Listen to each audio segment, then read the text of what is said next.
When the doubts are gone, you win. When the doubt is in, you lose.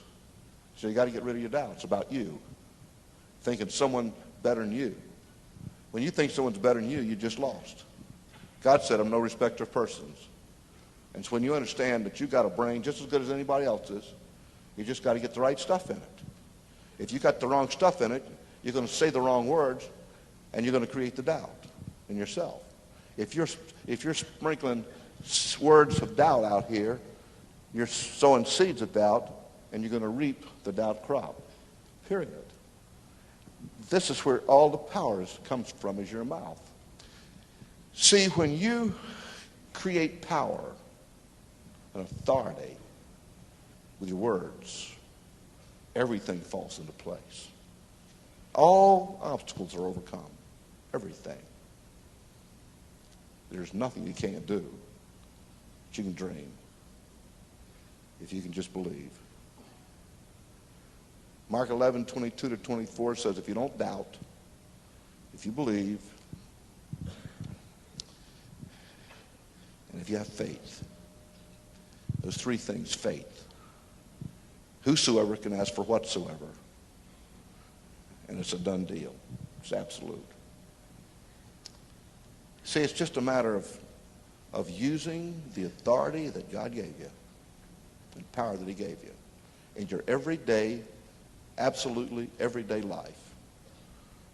And take what comes and roll with the punches, because you know you're always going to win.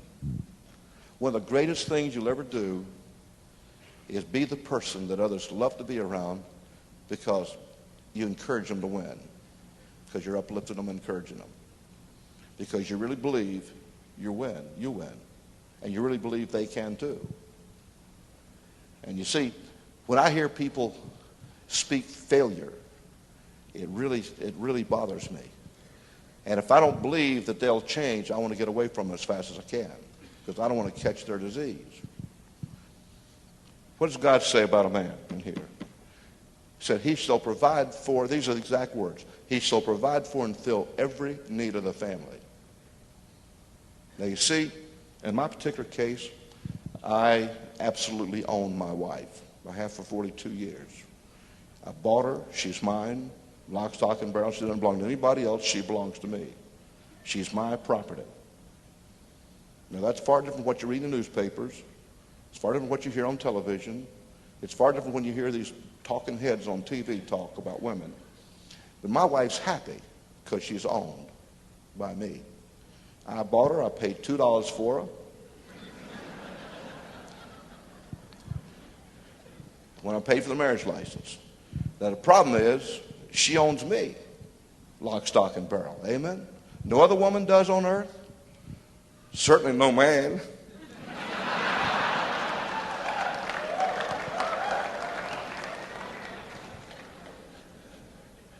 And she owns me, lock, stock, and barrel. Not only is she in total submission to me, and her life is to make me happy, but mine is to make her happy, because I'm in total submission to her and her needs. Amen? And that's the only way we can have unity, and that's the only way we can be one. You can't be one when they're both pulling in different directions. No wonder there's conflict in families. No wonder there's divorce. No wonder there's problems. No wonder kids are killing parents and parents are killing kids in our society, because they're not one. The only way you can be one is through unity. And the only way you can have unity is when there's total submission, and when there's rebellion, you can't have one. Hello? So the business really begins at home. Why do some groups grow so fast? I'll tell you, I'll make this prediction.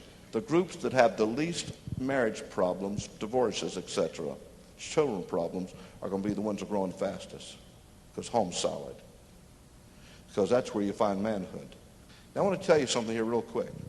As you begin your business, there's a few truths that you ought to know. One is that you don't make winners, you find them. And you have to look quite hard sometimes. You can't help somebody who won't help themselves.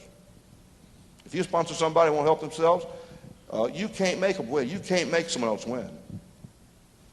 If you find somebody who won't help themselves, and you try to make them winners, you lost.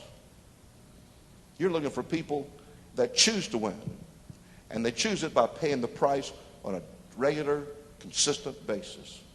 And that's by having people that become believers. Now, I mean, you want your life to count for something, because, see, success is how many people are better off because you said words and took actions, because you lived. Success is what you said that created something happening where people benefit.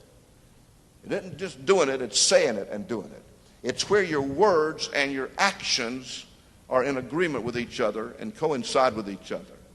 That you speak the future in the present, being the architect today of your life tomorrow, that you speak that into being, and that your actions, daily actions, are in agreement with your words. So your words and your actions are always complementing each other, not in deference to each other. Making sense to any of you yet?